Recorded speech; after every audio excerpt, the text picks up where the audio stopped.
Dad. I'm going to read you this article if you like. Would you like me to? Right.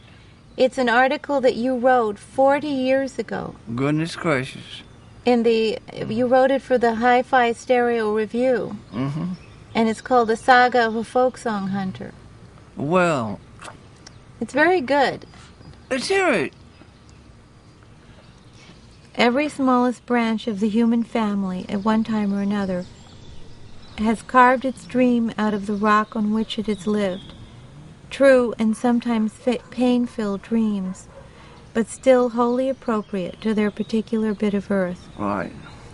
Each of these ways of expressing emotion has been the handiwork of generations of unknown poets, musicians, and human hearts. Mm-hmm. Now, we of the jets, the wireless, and the atom blast are on the verge of sweeping completely off the globe what unspoiled folklore is left. It is only a few sentimental folklorists like myself who seem to be disturbed by this prospect today. But tomorrow, when it will be too late, when the whole world is bored with automated mass-distributed video music, that's it. Our descendants will despise us for having thrown away the best of our culture.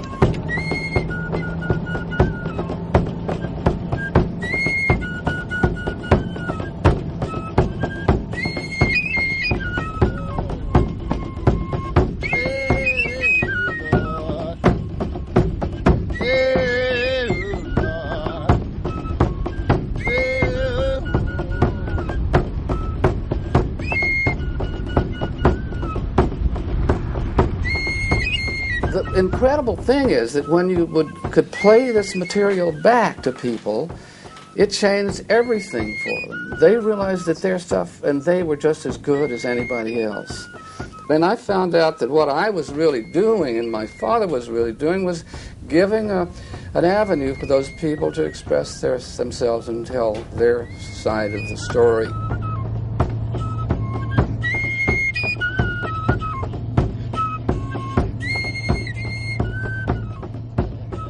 Alan Lomax was mijn held. Een Robin Hood-achtige figuur die met zijn bandrecorder de wereld afreisde om muziek van arme mensen op te nemen. Een jaar voor zijn dood filmden we hem in zijn huis in Florida. In de dagen dat we bij hem waren, werd mijn fascinatie voor Lomax steeds groter. Ik had hem willen spreken over zijn passie voor volksmuziek en over zijn angst dat deze zou verdwijnen. Hij begreep mijn vragen wel, maar door een hersenbloeding kon hij me geen antwoord meer geven. Ik moest er op een andere manier achter zien te komen.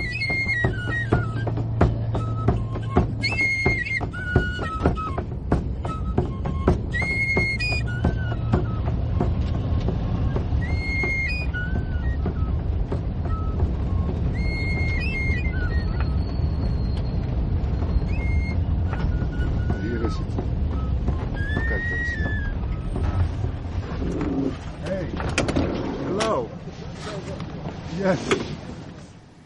The gloaming winds are blowing soft around this lonely stable loft, and frae the sky like dusky rain. This is my dad here. The sunbeams wander o'er my bed. It's never just a week the morn since I was weel and nursed in corn, as full health and strength and fun as ony man among the fran.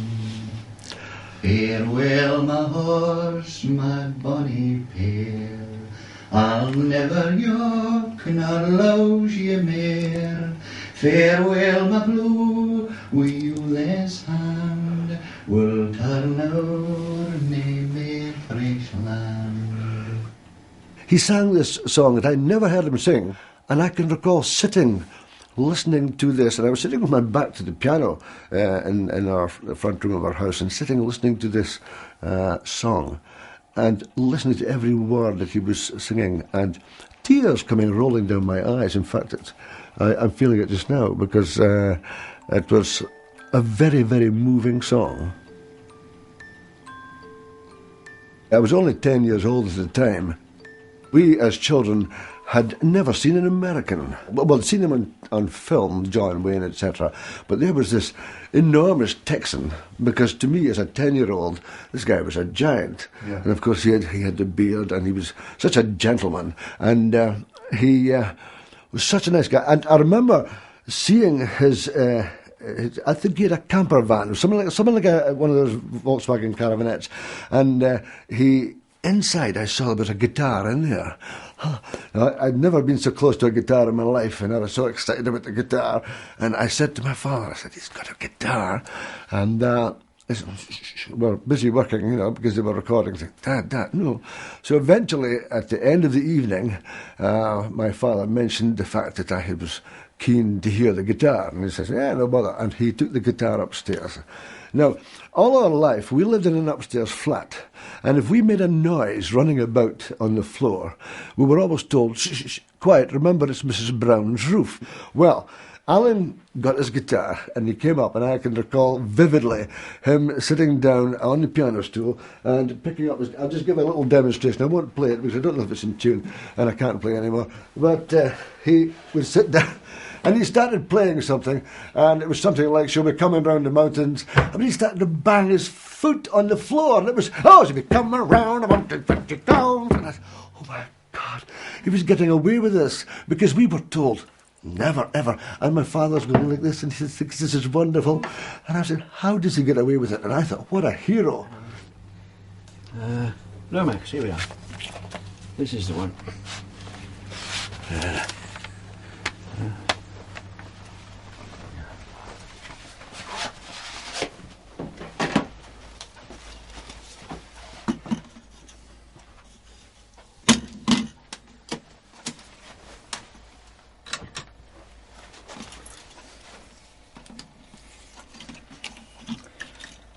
Get this laced up, and we're going to try and see. This is the first recording I made of Alan. We did it on this type of machine, tape machine, and I said, Alan, let's have some songs from your Texas, where you come from, and this is how he began. I'm a rambler, Lord, I'm a gambler. I'm a long way from my home. If them people, they don't like me, Lord, they can leave me alone. It's dark and Lord, it's raining, and the moon gives no light. It was a great session, actually, because he was having a drink of just the right kind of white wine, just the right amount. He got himself in. He's very nervous. Like anybody who collects folk songs is very nervous when they have to do something like this themselves. And so we had a nice guitar player and an English mouth organ player or harmonica just to jolly him along. And so that was the recording. I'll play you another one. We'll shoot on now and see if I can just find this next one. When did you first meet Alan? He just sort of turned up. What are you going to record, Alan? Oh, just the world, he said. The whole world. We'll put it on LPs, and that was his idea, to have each country, and he had different people in each country. But in England, of course, I had already started, so I got the job, as it were. And I also helped with the Irish and the Scottish numbers.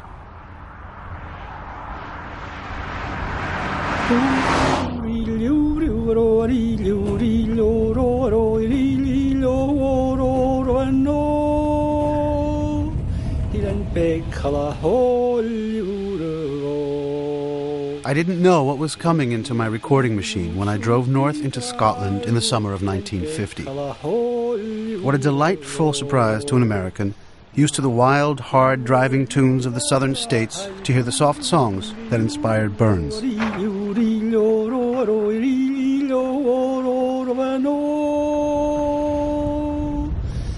I took the road to the Hebrides. These islands lie 50 miles west of Scotland.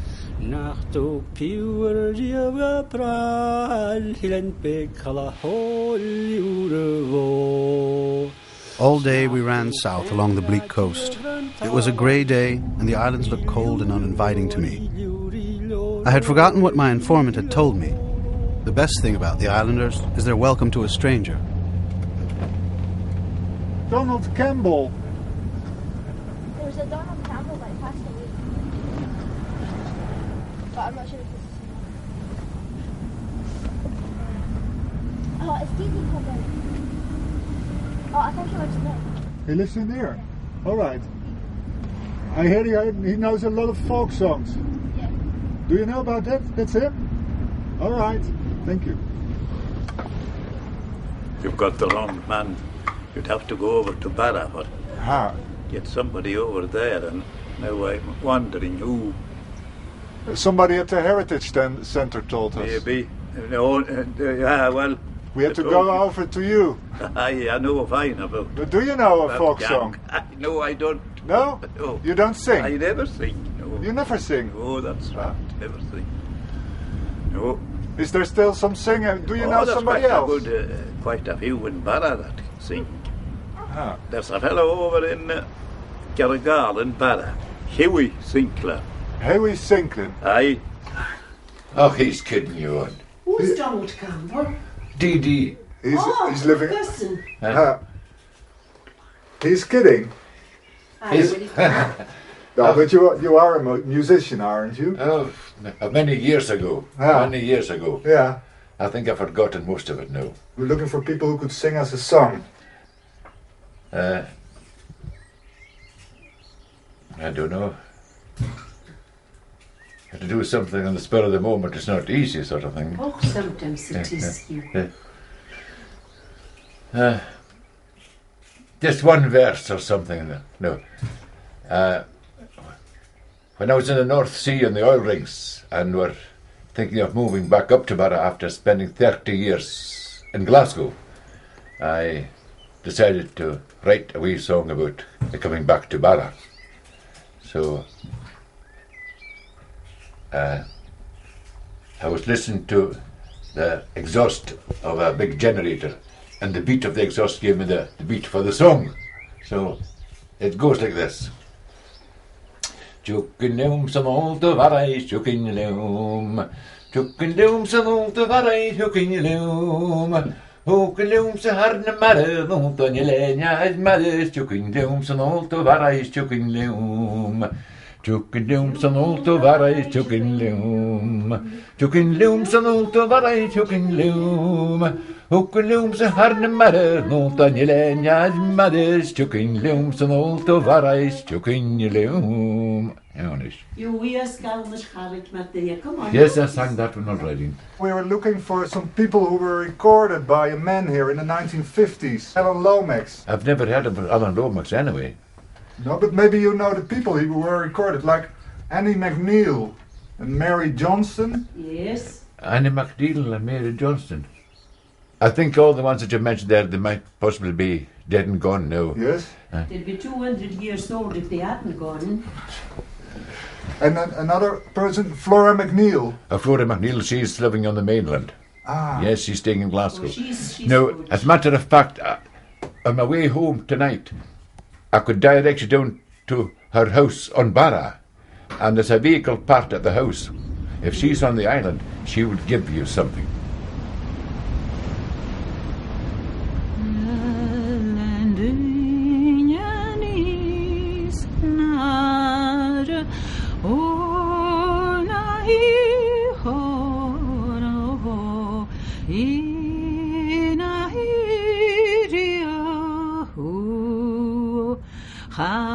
Luis ich wane oh nei horno ina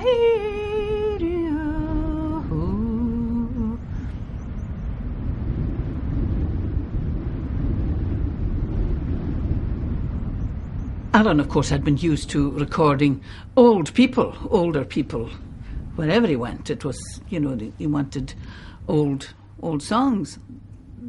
And he was telling me afterwards that he thought, that I was really going to be one of these old women. And he says, and gosh, you walked in and you were pretty as hell. How pretty is hell? I don't know. I never thought of hell as being pretty, but there you are. So he was quite larger than life, that's for sure. But Alan was fascinated with these songs and really loved the poetry in the songs and the imagery. He really admired Gaelic and loved the songs, and they couldn't get enough of them. What kind of songs?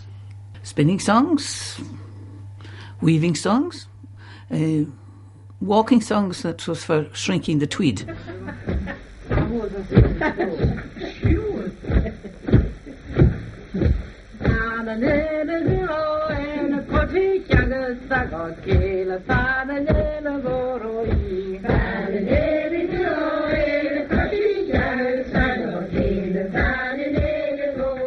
Both Alan and I have had this interest in work songs and walking songs.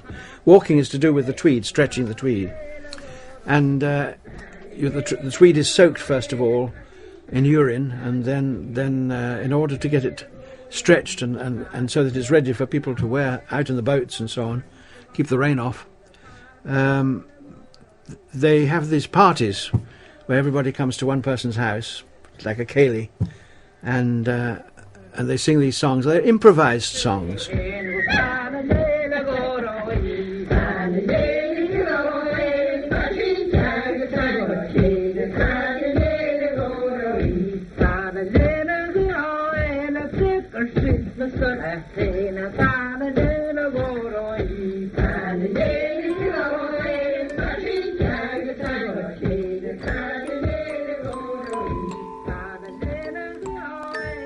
Some people say Hebridean music grew the way it did because the people listened to the rhythm of the sea on the Atlantic beaches.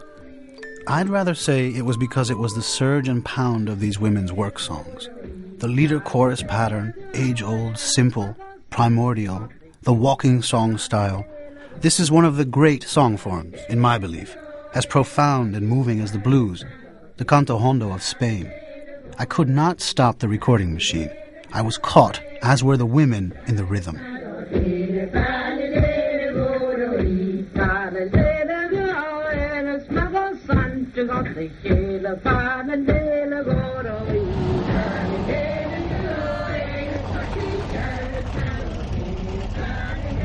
I think the beginning of song in all countries, all parts of the world, has been through the work songs. They're the most important. When there was a very hard job to do, to sing as well just helped the job along, and it just seemed half as long, and it was much shorter time and fun with it all. Yeah, bumping boys, knock him out, rave him out. Will she come? Must come. There she goes. That's it. Both Alan and I were very excited when we came across these quarry work songs from stone quarries in Portland. And so we went down and filmed these people. Here's a gang of men working at a great area of stone and starting to split it at one of the natural faults. They do this by driving in wedges. It's very important that all the wedges should go in together. So the shantyman, or gang leader, keeps the men in time. This song is called Roll the Old Chariot Along and has very definite links with the American work songs. Of course, Alan would have come across something like this in the very early days when he was recording with his father. And Alan literally was on the truck with the recording truck, and they went to the penitentiaries because the earliest songs, the railroad songs and so on of work songs, were still being kept going when they were logging or hoeing on the penitentiary farm.